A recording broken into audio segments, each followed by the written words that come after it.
os dois principais parceiros comerciais do Brasil hoje são, em primeiro lugar, China, depois Estados Unidos. Então o Brasil também não pode sair criticando a China da mesma maneira como não pode criticar os Estados Unidos desse jeito. Mas eu vejo que tem uma facilidade, principalmente no governo atual, de criticar tudo que é ocidental, europeu e americano. Acontece... E fazer vista grossa porque é da China.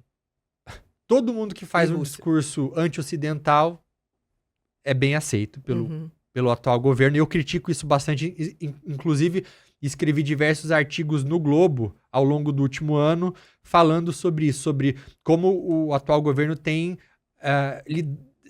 aceitado o que acontece na Venezuela, o que acontece na Ucrânia. Um hospital infantil na Ucrânia foi atingido por um míssil russo. E aí o governo brasileiro faz uma nota, mas sem condenar a Rússia? Como assim? Sabe? Porque tá errado. Tá errado. Você pode dizer, somos parceiros comerciais e não sei o quê, mas não é legal o que está sendo feito. Não, e precisa de uma postura não hipócrita.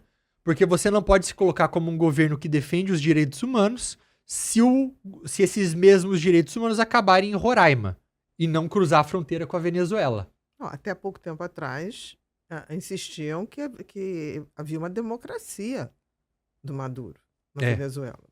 Não era possível isso. A primeira reação agora, desde que houve essa eleição a farsa, né, foi admirável, inclusive, aquilo que a oposição venezuelana fez. Eles conseguiram treinar milhares de pessoas, cidadãos comuns, para que essas pessoas ficassem esperando a impressão das atas das urnas no dia da eleição e publicassem em uma plataforma que foi desenvolvida em um site mesmo. Incrível. E 80% dessas atas foram recolhidas. Diversos países do mundo reconheceram a vitória do Edmundo Gonzalez, que era o líder opositor. Não foi o caso do Brasil, mas eu entendi, no primeiro momento, não reconhecer. Por quê? Porque o Maduro, por ser procurado internacionalmente pelos Estados Unidos, por possivelmente ter uma condenação em algum momento do Tribunal Penal Internacional,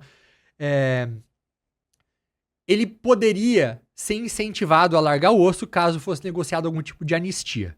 Várias ditaduras na nossa região terminaram porque foi acordado que seria melhor perdoar do que persistir com aquilo. E o cara ia largar o poder, mas seria perdoado. Só que mesmo a anistia não é garantia de que a pessoa não vai pagar pelos crimes que ela cometeu. Então, em um primeiro momento, foi estratégica a postura do Brasil de ter um pouco mais de cautela, de não reconhecer a vitória da oposição para manter esse diálogo aberto, para falar, vamos sentar e vamos se ver. Em algum momento vocês pensarem, se vocês quiserem conversar sobre uma transição democrática, a gente está aqui ainda. E aí começou um movimento cada vez mais de países reconhecendo a vitória da oposição. Mas não foi o que aconteceu. A embaixadora do Brasil estava na posse do Maduro em Caracas no dia 10 de janeiro de 2025.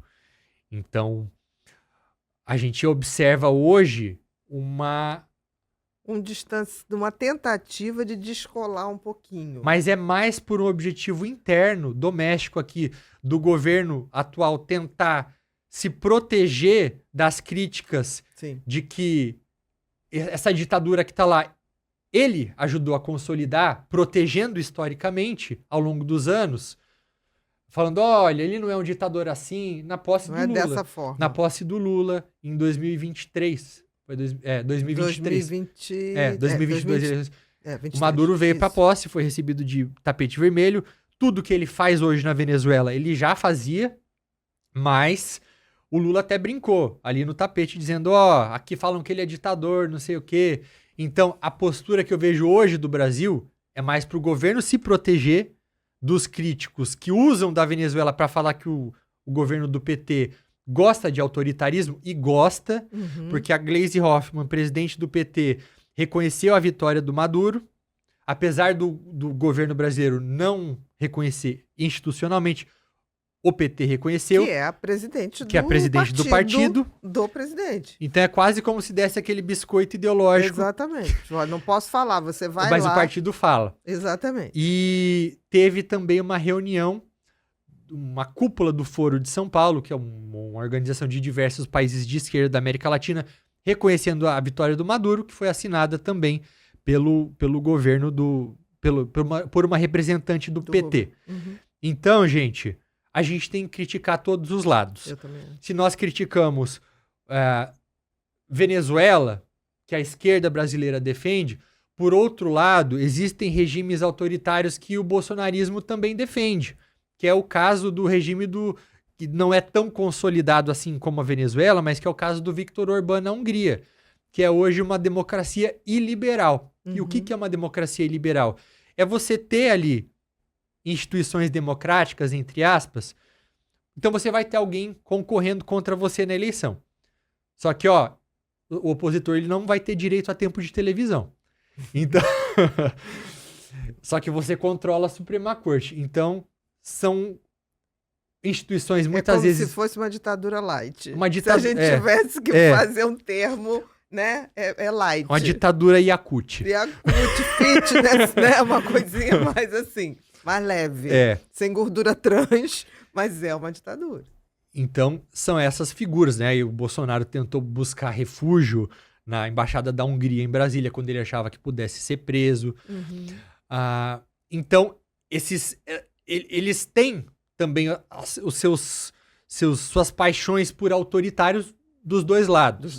Dos dois lados. O que me deixa triste é porque eu não vejo uma liderança que não seja dentro dessa polarização. Isso me deixa muito triste.